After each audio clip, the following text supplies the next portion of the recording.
السلام علیکم، welcome to Dun stories channel. کہانی شروع کرنے سے پہلے ہمارے چینل کو سبسکرائب کریں اور بیل بٹن دبا کر تمام ویڈیو نوٹیفیکیشنز آن کر لیں۔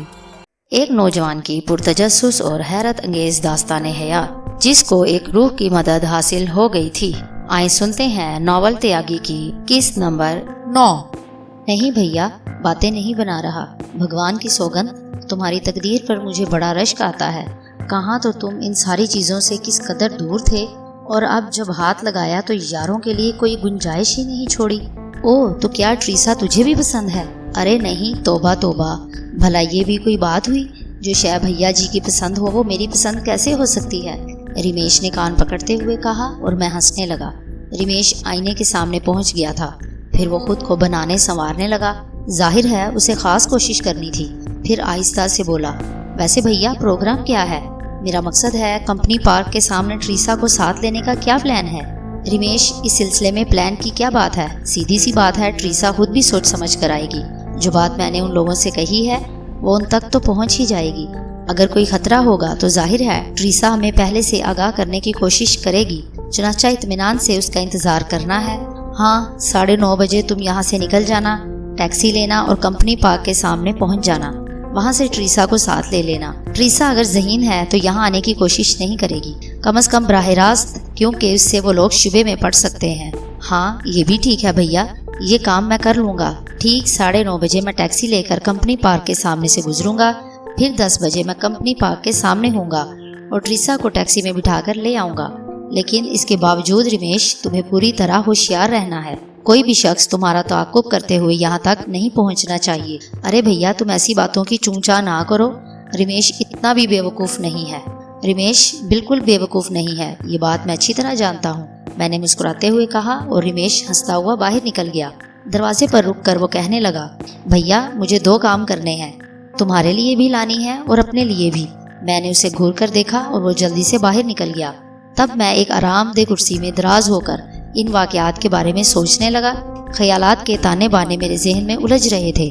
میں سوچ رہا تھا کہ جس راستے پر میں چلنا چاہ رہا ہوں وہ کیا حیثیت رکھتا ہے اور مجھے کہاں تک لے جائے گا۔ بہر صورت خوفناک راستہ طے کرنا پڑے گا اور خوفناک واقعات کا سامنا کرنا پڑے گا، اور اس سلسلے میں نہ جانے کیا کچھ ہو۔ اگر ایک لمحے کے لیے بھی خوف کا احساس ذہن میں جاگا تو پھر کچھ نہیں ہو سکتا۔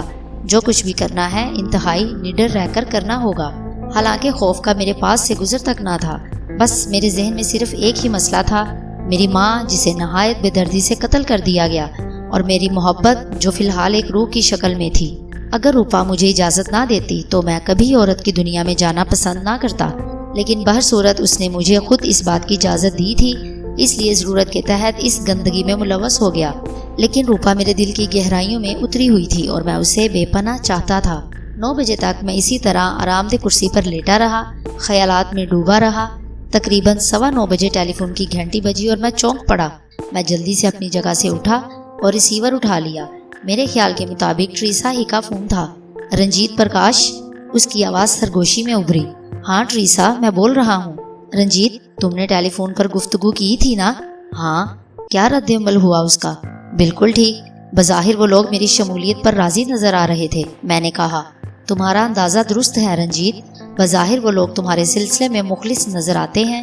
مجھ سے کہا گیا ہے کہ میں ٹھیک 10 بجے کمپنی باغ میں پہنچ جاؤں اور تم کو یہ یقین دلانے کی کوشش کروں کہ گروہ میں تمہاری شمولیت خوشی کا باعث ہے اور تمہارے ساتھ کوئی فریب نہیں کیا جائے گا۔ اس سلسلے میں ان لوگوں نے مجھ سے کوئی بات نہیں کی، حالانکہ میں جانتی ہوں کہ وہ مجھ سے فریب نہیں کریں گے۔ پھر کیا خیال ہے ٹریسا؟ یہی پوچھنے کے لیے میں نے تمہیں ٹیلی فون کیا ہے، کیا میں کمپنی باغ پہنچ جاؤں؟ یقیناً ٹریسا، میں تمہارے پاس براہ راست آ سکتی ہوں؟ ہرگز نہیں، کیا تم اس کو بہتر سمجھتی ہو؟ نہیں، بالکل نہیں، میں بھی یہی سوچ رہی تھی کہ کہیں تم یہ خیال نہ کرو کہ میں براہ راست تمہارے پاس پہنچ جاؤں گی۔ میں پورا خیال رکھوں گی، اور میں نے بینو کو بھی اس بات سے آگاہ کر دیا ہے۔ ویری گڈ، مجھے تمہاری ذہانت سے یہی امید تھی۔ تو میں ٹیلی فون بند کر رہی ہوں، کچھ دیر بعد میں کمپنی پارک پہنچ جاؤں گی۔ ہاں ٹھیک ہے، تمہیں لینے کے لیے رمیش ٹیکسی لے کر آئے گا، تم اس کے ساتھ چلی آنا۔ لیکن ٹریسا، آخری بار میں پھر کہہ رہا ہوں کہ تھوڑی سی احتیاط تمہارے لیے ضروری ہے۔ مائی ڈیئر رنجیت، تم بالکل مطمئن رہو، اب ٹریسا اتنی بے وقوف بھی نہیں ہے۔ ان لوگوں کو جتنا میں سمجھتی ہوں تم نہیں سمجھ سکتے۔ اچھا بائے، ٹریسا نے کہا۔ بائے، میں نے بھی کہا اور فون رکھ دیا۔ میں نے سکون کی سانس لی۔ مجھے یقین تھا کہ ٹریسا مجھے فون ضرور کرے گی اور اس بارے میں معلومات کرے گی، لیکن اگر وہ مجھے ٹیلی فون نہ کرتی اور معلومات حاصل نہ کرتی تو میں اپنے طور پر سمجھ لیتا کہ ٹریسا نے اپنے طور پر سمجھ لیا ہے کہ بہرحال جو کام ہو رہا ہے اس میں میری ذہانت بھی کار فرما ہے، اور یقیناً اسی انداز میں عمل کرنا چاہتا ہوں جس طرح میں نے اس سے کہا تھا۔ گویا انہیں کھل کر اطمینان دلانے کے لیے ٹریسا کو یقین تھا کہ میں وہی کچھ کروں جو ذہانت پر مبنی ہو۔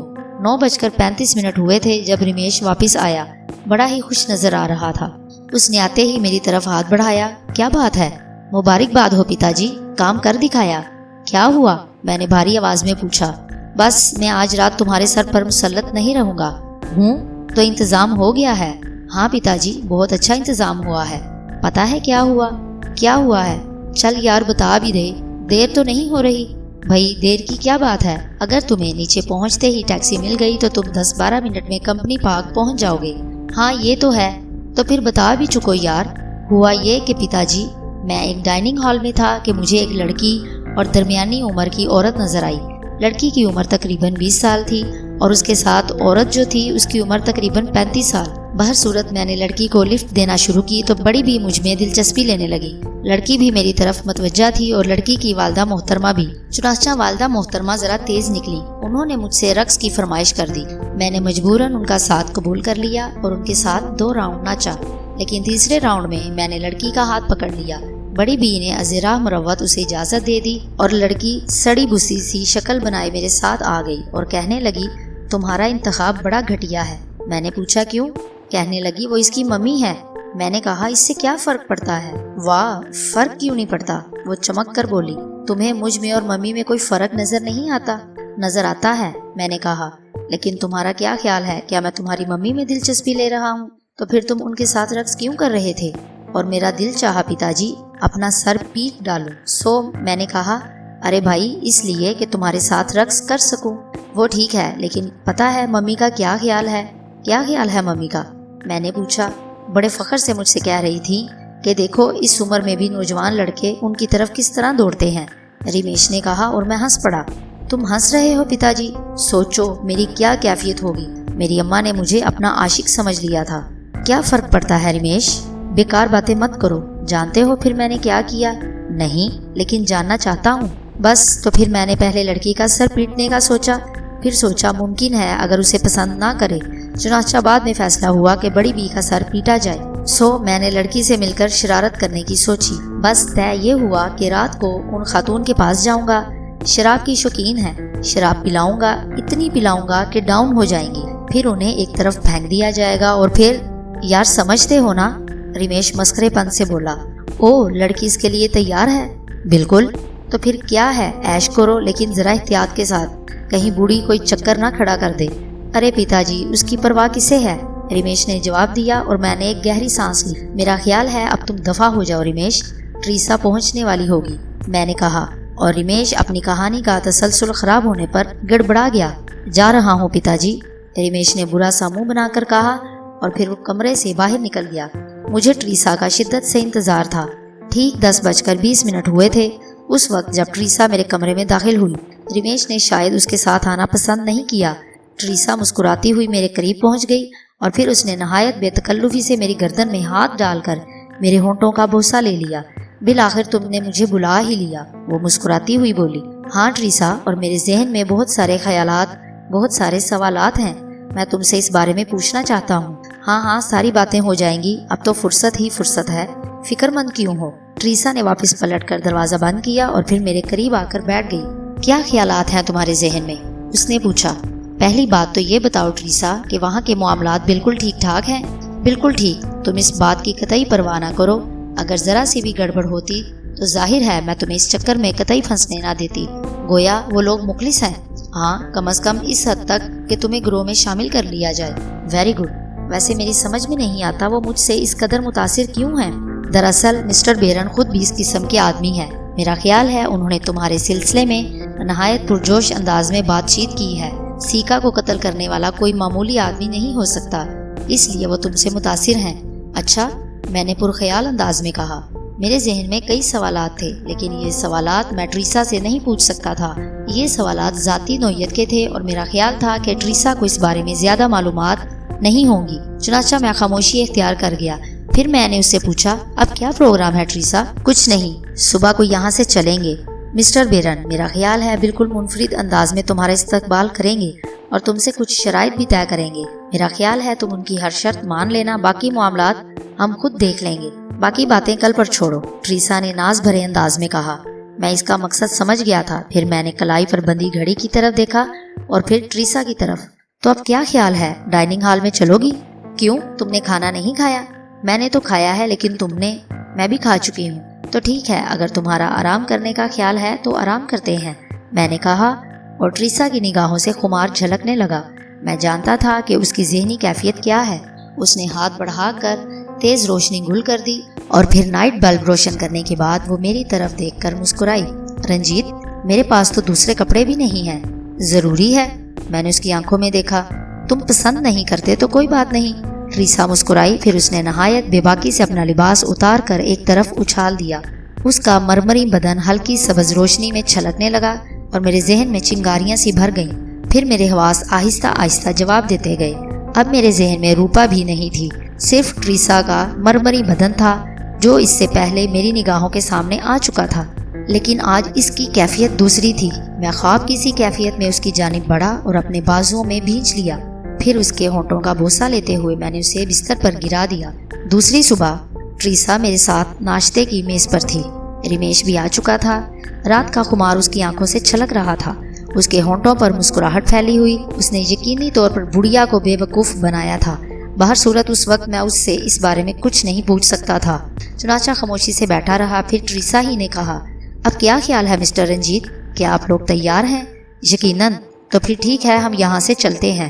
اوکے، میں تیار ہو گیا اور تھوڑی دیر کے بعد ہم اسی مکان میں پہنچ گئے جہاں سے میں نے فرار ہونے کی کوشش کی تھی۔ مکان میں قدم رکھنے کے بعد ہمارا استقبال ان پانچوں نے ہی کیا۔ شیر کی کچھار میں قدم رکھ دینا ہر ایک کے بس کی بات نہیں ہوتی، لیکن میں شیر ہی کی طرح ان کے سامنے پہنچا تھا۔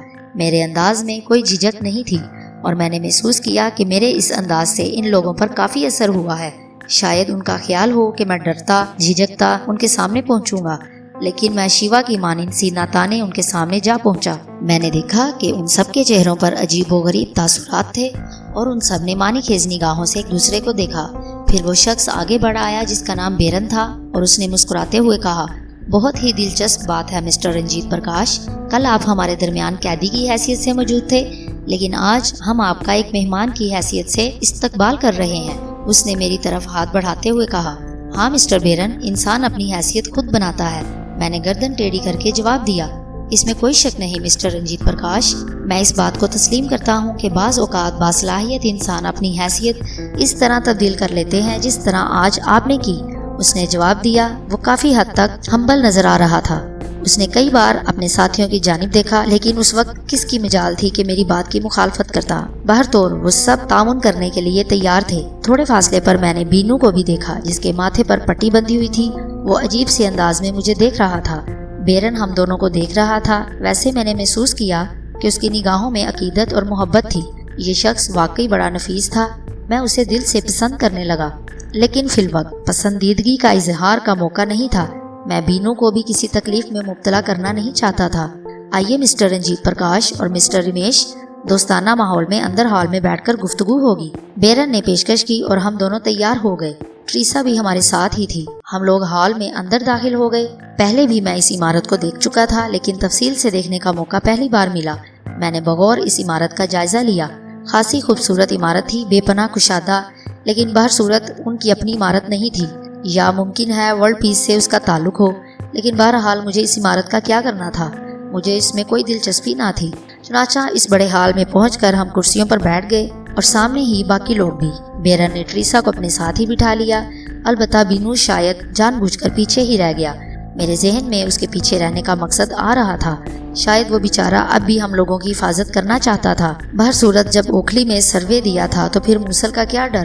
چنانچہ میں نے اور رمیش نے اپنے کسی بھی انداز سے یہ ظاہر ہونے نہ دیا کہ ہمیں کسی بھی قسم کا ڈر یا خوف ہے۔ اگر یہ لوگ بدعہدی کرنا چاہتے تو بہر صورت ہم اس کے بعد بھی ان سے نمٹ سکتے تھے اور یہ کوئی خاص مسئلہ نہیں تھا۔ چنانچہ ہم مطمئن ہو کر بیٹھ گئے۔ تب بیرن نے میری طرف مسکراتے ہوئے کہا، مسٹر رنجیت پرکاش آپ کیا محسوس کر رہے ہیں؟ میں نہیں سمجھا مسٹر بیرن، میں نے جواب دیا۔ مطلب یہ کہ کیا اس وقت آپ خود کو اپنے دشمنوں میں گھرا محسوس نہیں کر رہے؟ آپ نے دوستی کا یقین دلایا ہے مسٹر بیرن، اور یہ یقین ہی مجھے یہاں تک لایا ہے، لیکن اس کے باوجود میں خاموش ہو گیا۔ میں بیرن کے چہرے کا جائزہ لے رہا تھا۔ ہاں، اس کے باوجود، بیرن نے اپنی کھسیاہٹ کو مسکراہٹ میں دباتے ہوئے کہا۔ مسٹر بیرن، میرا خیال ہے انسان کو ہر طرح کے حالات کے لیے خود کو تیار رکھنا چاہیے۔ چنانچہ اگر یہاں میرے ساتھ دشمنی کا مظاہرہ ہو تو آپ مجھے غافل نہیں پائیں گے۔ بہت خوب، بیرن مسکراتے ہوئے بولا۔ در حقیقت میں نے یا ہم نے آپ کے بارے میں غلط اندازہ لگایا تھا۔ اس کی بات کر رہا ہوں مسٹر رنجیت پرکاش۔ میں نہیں سمجھا، میں نے خود کو ذہنی طور سے آزاد چھوڑتے ہوئے کہا۔ میں نے آپ کی شخصیت کے بارے میں جو اندازہ لگایا تھا اس کی بات کر رہا ہوں مسٹر رنجیت پرکاش۔ میرا خیال ہے مسٹر بیرن، آپ اپنے الفاظ کی وضاحت فرمائیں۔ میں نہیں سمجھا آپ میری شخصیت کے کس انداز کے بارے میں اندازہ لگانے کی کوشش کر رہے ہیں؟ میں نے جواب دیا۔ بس ہمارا خیال تھا کہ آپ ایک درمیانے قسم کے انسان ہوں گے، حالات سے گھبرا جانے والے، اور اگر آپ خود کو مصیبت میں پائیں گے خود بخود راہ راست پر آ جائیں گے، لیکن یوں محسوس ہوتا ہے جیسے گھبراہٹ یا پریشانی آپ کے نزدیک سے نہ گزری ہو۔ میں نے آپ کے بارے میں جو اندازہ لگایا تھا وہ یہ تھا کہ میں نے آپ کو مصیبت کے وقت یا کسی پرابلم کے وقت تعاون کرنے والوں میں سے سمجھا تھا۔ ہاں مسٹر بیرن، انسان کے سوچنے کا انداز ہوتا ہے۔ میں کوئی سپر نیچرل انسان نہیں ہوں، لیکن ہر قسم کے حالات سے نمٹنے کی صلاحیت رکھتا ہوں، ہمت بھی رکھتا ہوں، اور یہی وجہ ہے کہ میں کسی بھی قسم کے حالات سے خوف زدہ نہیں ہوتا۔ آپ لوگوں سے کچھ وقت پہلے میرے معاملات بہت خراب چل رہے تھے۔ آپ نے یقین دلایا کہ آپ کچھ اور چاہتے ہیں۔ میں نے بھی سوچا اور غور کیا اور اس نتیجے پر پہنچا کہ بہر صورت گروہ میں شامل ہونے میں کوئی حرج نہیں ہے، کیونکہ بہرحال ہمیں زندگی میں کوئی نہ کوئی راستہ تو اپنانا ہی ہے۔ ہاں، یہ الگ بات ہے کہ بعض اوقات راستوں کی تلاش میں گڑھوں کی طرف قدم بھی اٹھ جاتے ہیں، لیکن میرے خیال کے مطابق انسان کو گڑھوں کو عبور کرنے کی صلاحیت رکھنی چاہیے۔ میں نے جواب دیا۔ واقعی دلیری کی بات ہے، بیرن نے مسکراتے ہوئے جواب دیا اور بولا۔ بہر صورت ہم آپ کے ساتھ کوئی دھوکہ یا فریب نہیں کریں گے، کیونکہ بہادروں اور دلیر لوگوں کی قدر کرنا ہم لوگوں کا، ہماری گروہ کا اولین فرض ہے۔ ہم ہمیشہ ایسے لوگوں کی تلاش میں رہتے ہیں جو گروہ کے لیے انتہائی سود مند ثابت ہو، اور ہمارا خیال ہے آپ ان سود مند لوگوں میں سے ایک ہیں۔ میں کوشش کروں گا کہ گروہ میں جو مجھے حیثیت دی جائے اسے میں پورے طور پر نبھانے کی کوشش کروں۔ ہمیں یقین ہے کہ آپ اس گروہ میں رہ کر اپنی حیثیت منوا لیں گے، ورنہ ہم آپ کو یہ زحمت بھی نہ دیتے۔ بہتر ہے، میں نے جواب دیا۔ تو صاحب اب معاملات کی بات کر لی جائے۔ ہاں ضرور، میں خود اس کا خواہش مند ہوں کہ ان معاملات کے بارے میں مکمل طور پر جان سکوں۔ مکمل معاملات سے آپ کی کیا مراد ہے مسٹر رنجیت پرکاش؟ میرا مقصد ہے وہ حیثیت جو اس کاروبار میں دی جائے گی، اور وہ کام جو مجھے کرنا ہوں گے، دوسرے معنوں میں کاروباری گفتگو۔ ہاں کوئی حرج نہیں، اس نے اپنے ساتھیوں کی طرف دیکھتے ہوئے کہا اور پھر بولا۔ اب یوں سمجھ لے مسٹر رنجیت پرکاش اور مسٹر رمیش کہ آپ گروہ میں شامل ہو گئے ہیں، اور باقی رہی شرائط تو ہم کسی طرح انہیں نامنظور نہیں کر رہے۔ ویسے آپ چاہیں تو میں اس سلسلے میں آپ کو تھوڑی سی تفصیل بتا دوں۔ ہاں، میں تفصیل ہی جاننا چاہتا ہوں، میں نے کہا۔ Mr Ranjit Prakash, world peace ایک بین الاقوامی گروہ ہے۔ ہمارے کارکن ساری دنیا میں پھیلے ہوئے ہیں۔ ہم جو کچھ کرتے ہیں اس کے بارے میں تو آپ کو آہستہ آہستہ معلوم ہوگا، ہمارے کام کرنے کے طریقے اور دیگر کام وغیرہ۔ اس سلسلے میں ہم اپنے باس کے احکامات پر عمل کرتے ہیں، لیکن اس کے علاوہ بہر صورت ہماری اپنی بھی انفرادی حیثیت ہے۔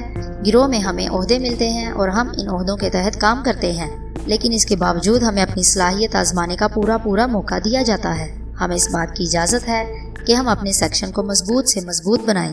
یہ ذمہ داری 100% ہماری ہوتی ہے کہ ہم کون سے کام کس طرح سے انجام دیتے ہیں۔ اس سلسلے میں ہمیں تمام ویلیوز کا خیال رکھنا ہوتا ہے۔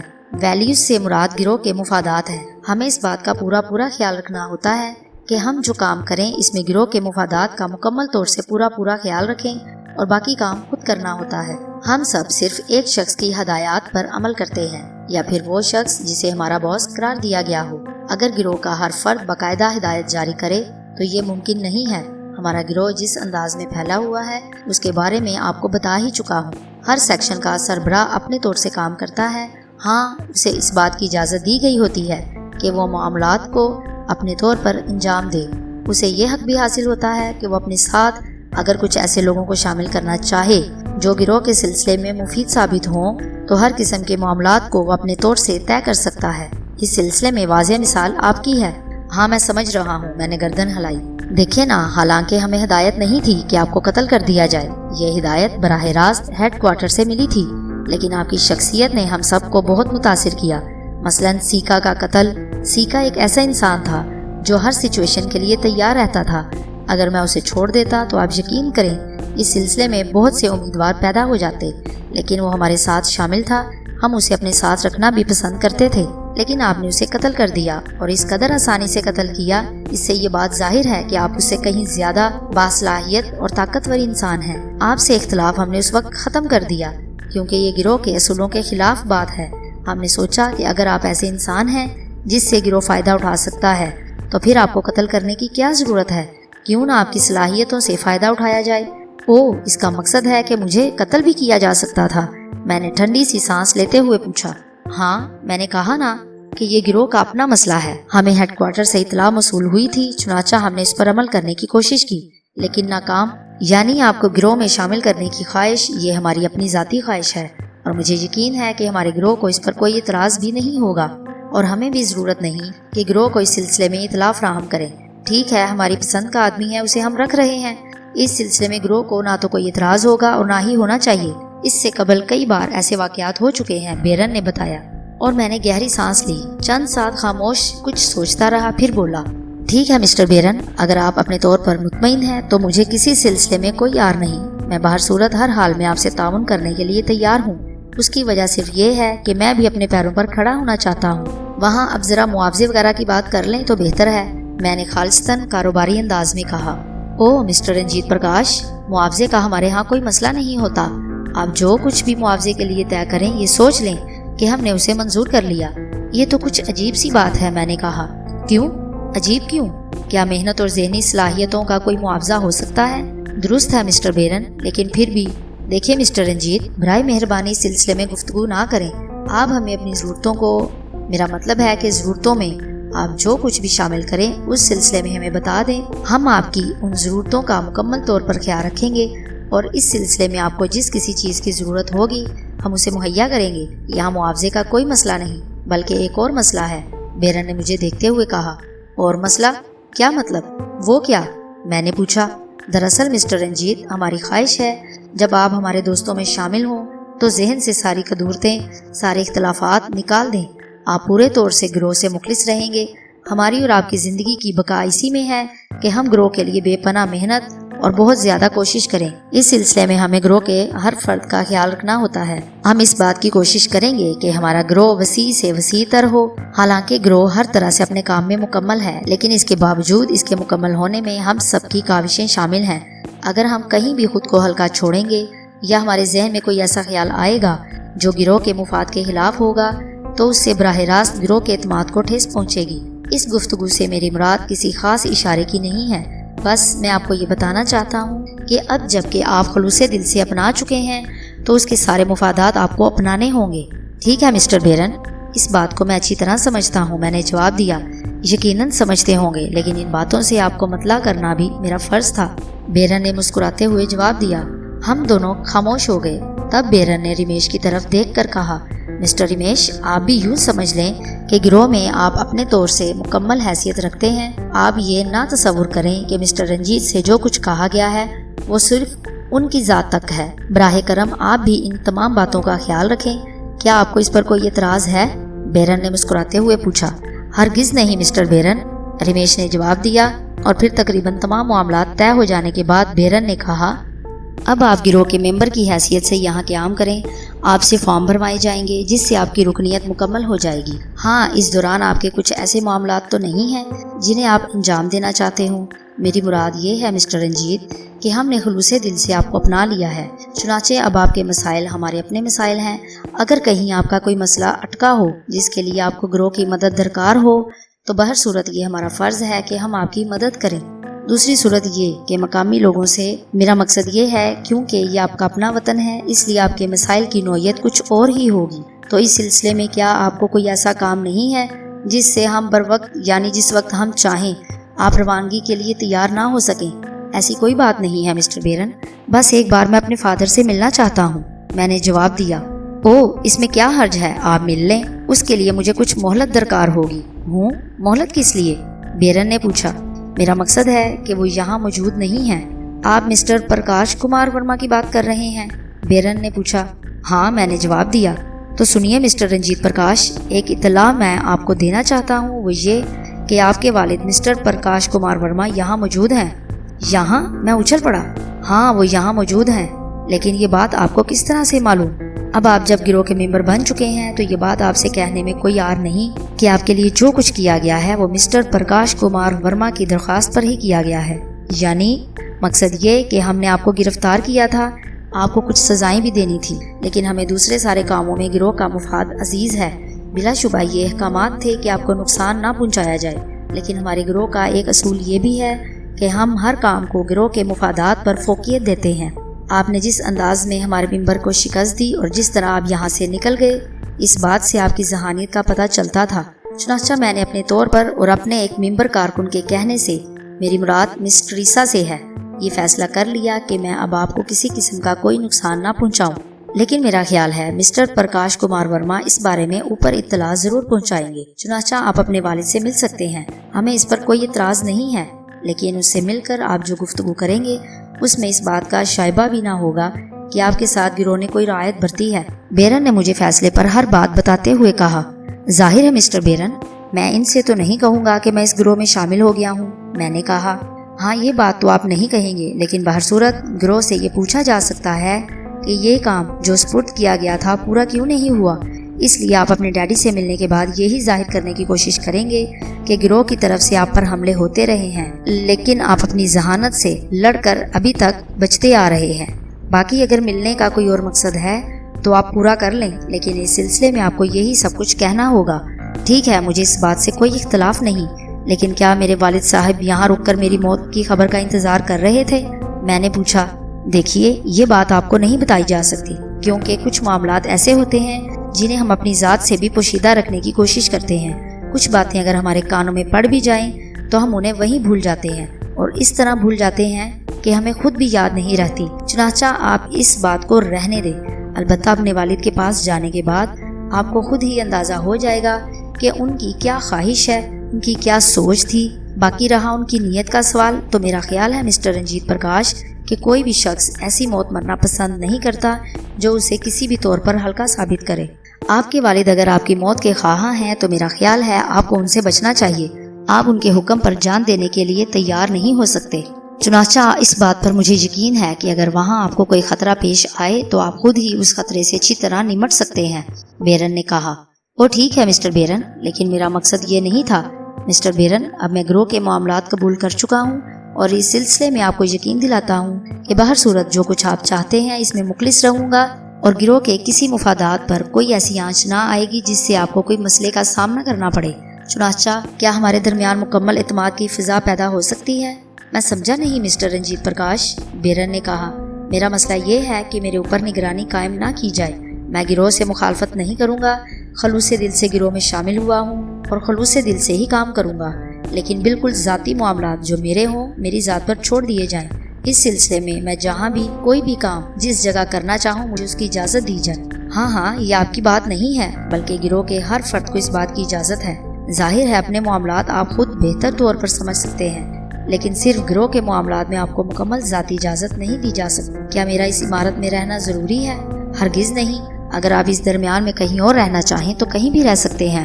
ہاں، اس سلسلے میں آپ کو اپنے پتے سے ہمیں آگاہ کرنا ہوگا اور اپنے مشاغل سے بھی۔ ذاتی طور پر اگر آپ کا کوئی تفریحی مشغلہ ہو تو ہم اس سے آپ کو نہیں روکیں گے، کیونکہ میں نے عرض کیا نا کہ گروہ کے ہر کارکن کو اپنے طور سے زندگی گزارنے کا حق ہے۔ البتہ کم از کم تھوڑی سی اس قسم کی باتوں کی اطلاع ہمیں ضرور رہنی چاہیے جس سے آپ کی ذات کو خطرہ پیش نہ آئے۔ اس طرح یہ ہوگا کہ گروہ کے ایک اہم رکن کی حیثیت سے ہم آپ کی حفاظت بھی کریں گے۔ بہتر، مجھے منظور ہے۔ اور مسٹر بیرن، کیا آپ مجھے یہ بتا سکتے ہیں کہ میرے والد اس وقت کہاں ہوں گے؟ ہاں، کیوں نہیں، وہ ہوٹل ہمالیہ میں مقیم ہیں۔ ہمالیہ؟ میں نے آہستہ سے کہا۔ ہاں، ہمالیہ، روم نمبر 12۔ اور پھر معنی خیز انداز میں میری طرف دیکھ کر بولا، مسٹر رنجیت جی فرمائیے۔ میں چونک پڑا۔ کیا آپ اپنے والد سے اس قدر ناراض ہیں کہ انہیں قتل بھی کر سکتے ہیں؟ نہیں، ہرگز نہیں، میں نے جواب دیا۔ کیا وہ اگر آپ سے دست درازی کی کوشش کریں تو کیا آپ انہیں قتل کر دیں گے؟ نہیں، ہرگز نہیں، میں نے جواب دیا۔ بس ہم یہی 2 باتیں معلوم کرنا چاہتے تھے۔ بہتر ہے، اب اگر آپ چاہیں تو تشریف لے جا سکتے ہیں۔ اور ہم آپ کی اس خواہش کی بھی تکمیل کریں گے کہ آپ کی کسی قسم کی نگرانی نہ کی جائے، اور اس سلسلے میں ہم گروہ کے ممبر بننے پر آپ کو مبارکباد پیش کرتے ہیں اور ہم آپ پر مکمل بھروسہ کرتے ہیں۔ آپ بالکل مطمئن رہیں مسٹر بیرن، اگر آپ ہم لوگوں سے مخلص ہیں تو ہم بھی آپ کے اعتماد کو دھوکہ نہیں دیں گے، میں نے جواب دیا، اور پھر ہم نے نہایت دوستانہ فضا میں ہاتھ ملائے۔ اس کے بعد میں نے جانے کی اجازت چاہی اور بیرن نے مجھے رخصت کر دیا۔ میں نے باہر نکل کر بینو اور ٹریسا کی جانب مسکرا کر دیکھا، دونوں ہی خوش نظر آ رہے تھے۔ ٹریسا نے مطمئن انداز میں گردن ہلائی، اس سے زیادہ وہ کچھ نہیں کہہ سکتی تھی۔ اس کی وجہ یہ تھی کہ وہ ان لوگوں کی تابع تھی اور مجھ سے اپنا کوئی خاص لگاؤ ظاہر نہیں کر سکتی تھی، اور یہی کیفیت بینو کی بھی تھی۔ میں نے اور رمیش نے محسوس کیا کہ بینو اور ٹریسا دونوں ہماری شمولیت سے بہت خوش تھے۔ عمارت سے باہر نکلنے سے پہلے بیرن نے ایک بار پھر مجھ سے پوچھا، آپ لوگ کب واپس آئیں گے؟ مسٹر بیرن، ہم جلد ہی واپس آئیں گے، ہماری واپسی رات کے ہی حصے میں ہوگی، میں نے جواب دیا۔ کیا آپ یہیں قیام کریں گے مسٹر رنجیت پرکاش؟ بیرن نے پوچھا۔ جی ہاں، فی الوقت ہم یہیں قیام کریں گے، میں نے جواب دیا۔ بہتر، اوکے، بیرن نے کہا۔ اوکے، میں نے بھی جواب دیا اور ہم لوگ باہر نکل آئے۔ بینو اور ٹریسا اس وقت ہمارے ساتھ نہیں تھے، ویسے انہوں نے ہمارا تعاقب نہیں کیا، البتہ میں نے ٹریسا کے چہرے پر الجھن کے آثار ضرور دیکھے، لیکن جب میں نے کہا کہ ہم رات ہی کسی حصے میں واپس آ جائیں گے تو وہ مطمئن ہو گئی۔ غالباً وہ مجھ سے گفتگو کرنا چاہتی تھی۔ اب جو گفتگو ہو اس سلسلے میں مجھے کسی خاص بات کا احساس نہیں تھا۔ اچانک تھوڑی دور چلنے کے بعد میں نے سوچا کہ شاید ٹریسا کوئی خاص بات کہنا چاہتی ہو، لیکن اس سے رابطہ کس طرح قائم کیا جائے، اور اس سلسلے میں نے رمیش سے مشورہ کیا۔ کیا خیال ہے رمیش ان سارے معاملات کے بارے میں؟ ٹھیک ہے بھیا، میرا خیال ہے انتہائی مطمئن کن، اور ان لوگوں کا رویہ بھی یہ بات ظاہر کرتا ہے کہ وہ ہمارے ساتھ کسی قسم کا کوئی فریب نہیں کریں گے۔ باقی رہی تمہارے پتا جی کی بات، اس سلسلے میں کیا کہہ سکتا ہوں؟ رمیش نے کہا۔ او، باقی ساری باتیں چھوڑو رمیش، کیا تم نے ٹریسا کی صورت دیکھی تھی؟ ہاں۔ کیوں؟ کوئی خاص بات بھیا؟ میرا خیال ہے وہ مجھ سے کچھ کہنا چاہتی تھی، میں نے غور نہیں کیا۔ رمیش نے کہا، آؤ چلیں واپس چلتے ہیں۔ نہیں رمیش، اگر ٹریسا عقل مند ہے تو ہمیں وہاں فون کرے گی، اس کے بعد ہم چرن ہوٹل چھوڑ دیں گے۔ ٹھیک ہے ٹھیک ہے، رمیش نے میری بات سے مکمل اتفاق کیا اور ہم لوگ ٹیکسی روک کر چرن ہوٹل کی طرف چل پڑے۔ راستے میں کئی بار ہم نے عقب میں دیکھا تھا اور میرا خیال تھا کہ بیرن نے درست ہی کہا تھا کہ وہ ہمارے اوپر مکمل بھروسہ کر چکے ہیں، کیونکہ کہیں بھی تعاقب کا کوئی شائبہ محسوس نہیں ہوا۔ تھوڑی دیر کے بعد ہم چرن ہوٹل پہنچ گئے۔ اپنے کمرے میں پہنچ کر میں ایک کرسی میں دھنس گیا اور رمیش مجھ سے تھوڑے فاصلے پر بیٹھ کر میری صورت دیکھنے لگا۔ ہم دونوں اپنے اپنے طور پر سوچ رہے تھے اور اس طرح کافی دیر تک خاموشی رہی۔ میرے ذہن میں عجیب و غریب خیالات تھے۔ میں سوچ رہا تھا کہ اس گروہ میں شامل ہونے کے سلسلے میں نے جو کچھ باتیں بیرن سے کی ہیں اس میں صداقت کا کوئی نشان نہیں، تاہم بہت ہی ہوشیاری سے کام کرنا ہوگا۔ مجھے تو اس پورے گروہ سے مخالفت تھی، حالانکہ اس کا تعلق جس قدر پتا جی سے تھا اس کا کچھ نہ کچھ اندازہ تو مجھے بھی ہوا تھا۔ بظاہر ایسا محسوس ہوتا تھا جیسے پتا جی اس سلسلے میں کوئی حیثیت نہیں رکھتے، لیکن بہر صورت ابھی میں نے کسی بھی بات پر کوئی خاص یقین نہیں کیا۔ اس سلسلے میں تو اندر گھس کر ہی معلوم کیا جا سکتا تھا کہ پتا جی کی اپنی پوزیشن کیا ہے۔ رہی بیرن کی بات، تو ممکن ہے اسے پتا جی کی حیثیت کے بارے میں معلوم نہ ہو۔ بہر صورت خطرات مول لینے ہی تھے، اب کیا ہو سکتا تھا۔ چند ساعت کے بعد رمیش نے میری طرف دیکھا اور گہری سانس لے کر بولا، بڑی گہری سوچ میں ڈوبے ہو بھیا، آخر کیا بات ہے؟ کوئی خاص بات نہیں رمیش، انہی معاملات کے بارے میں سوچ رہا ہوں، میں نے کہا۔ ارے سوچنا کیا ہے بھیا، جب کسی بات کا فیصلہ کر لیا تو بھگوان کی سوگند سوچنا بیکار ہے، باقی سارے معاملات بات کے رہ جاتے ہیں۔ ہم کون سی کسی کی آنکھوں کے نور ہیں، اگر کسی چکر میں پھنس گئے تو کون ایسا ہے جو ہمارے لیے پریشان ہوگا؟ رمیش نے کہا۔ ہاں رمیش، یہ بات تو درست ہے، لیکن یہ بات میں صرف اپنے لیے کہہ سکتا ہوں۔ کیا مطلب؟ تم تو بہت سی آنکھوں کا نور ہو، میں نے پھیکی سی مسکراہٹ سے کہا، اور رمیش غصیلی نگاہوں سے مجھے دیکھنے لگا۔ تم نے پھر وہی بات کہی نا بھیا، تم رمیش کو رمیش کیوں سمجھتے ہو؟ رمیش جذباتی انداز میں بولا۔ تم مجھے ایسا کیوں سمجھتے ہو؟ رمیش اور رنجیت مل کر ایک نام بننا چاہتے ہیں بھیا، اس بات کو یاد رکھو، رمیش نے گردن ہلاتے ہوئے کہا، اور میرے ہونٹوں پر محبت بھری مسکراہٹ پھیل گئی۔ واہ، میرا یہ قابل فخر دوست میرے لیے بہت بڑی حیثیت رکھتا ہے، میں اس کی محبت پر جس قدر ناز کرتا کم تھا۔ ہاں، یہ بات تم نے تو ٹھیک کہی، بہر صورت میں خوف زدہ نہیں ہوں، میں تو صرف پتا جی کے بارے میں سوچ رہا تھا، میں بھی انہی کے بارے میں سوچ رہا تھا۔ ویسے بھیا تم کیا سوچ رہے تھے؟ رمیش نے پوچھا۔ وہی کہ پرکاش کمار ورما جی یہاں موجود ہیں